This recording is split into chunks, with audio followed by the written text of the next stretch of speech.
Hello everyone, আসসালামু আলাইকুম। Welcome back to my channel. সবাই কেমন আছেন? আমি আল্লাহর অশেষ রহমতে আমার ফ্যামিলি নিয়ে ভালো আছি। কাছে কিংবা দূর থেকে যারা আমার এই ভিডিওটি দেখছেন তাদের সবার জন্য দোয়া ও শুভকামনা। তো আপনাদের মাঝে আরও একটি নতুন ভিডিও নিয়ে হাজির হয়ে গেলাম। আজ আমি সারাদিন কি কাজ করি ওগুলোই আপনাদের মাঝে শেয়ার করব। আশা করি ভিডিওটি সম্পূর্ণ দেখবেন এবং ভালো লেগে থাকলে অবশ্যই আমাকে একটি লাইক করতে ভুলবেন না। রোজা তো চলেই আসলো, তাই রোজা শুরু হওয়ার আগে একটু গ্রিলগুলো পরিষ্কার করে রং করে নেওয়ার জন্য প্রস্তুতি নেওয়া হচ্ছে। তো সকাল সকালই দেখতেছি গ্রিল পরিষ্কার করে নিচ্ছে। আমি এর ফাঁকে কিছু সবজি কেটে নিলাম, সিম কেটে নিলাম মাছ দিয়ে রান্না করার জন্য। এখানে লাউ ছিলে দিয়ে, আলু দিয়ে, টমেটো দিয়ে ভাজি করা হবে, আর বেগুন দিয়ে ডিম রান্না করা হবে। এর জন্য এগুলো কেটে নিলাম। এর ফাঁকে বাবুকে আবার একটু ঘুম পাড়িয়ে দিলাম। বাবু অনেক সকালে ঘুম থেকে উঠেছিল, তারপর আবার ঘুমিয়ে পড়েছে। তো ঘুমানোর পরে আমি একটু আমার বোরকাগুলো ক্লিন করে নিচ্ছি।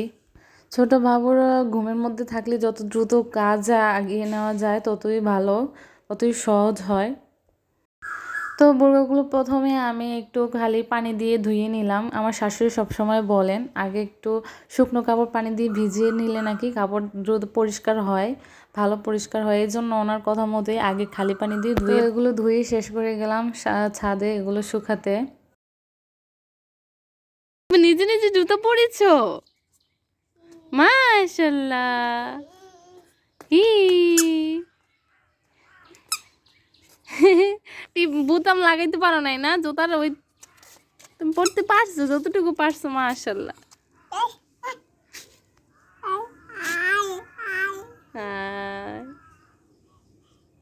কাপড়গুলো ধোয়া শেষ করে বাসার আর টুকিটাকি কাজ শেষ করে নিলাম। ওগুলো ক্লিপ নেওয়া হয়নি। এসে দেখি বাবু ঘুম থেকে উঠে গেছে, তো ওখানে একটু ছাদে গিয়েছিলাম। প্রতিদিন একটু রোদে রাখার চেষ্টা করি, তো খেলতেছিল। তো বাবুর বাবা আজকে আসবে আমাদের নিতে, তার জন্য একটু পিঠা বানানো হচ্ছে। কারণ মেয়ের জামাই যদি আসে শ্বশুর বাড়িতে আর যদি পিঠা না বানানো হয় তাহলে কি হয় বলেন?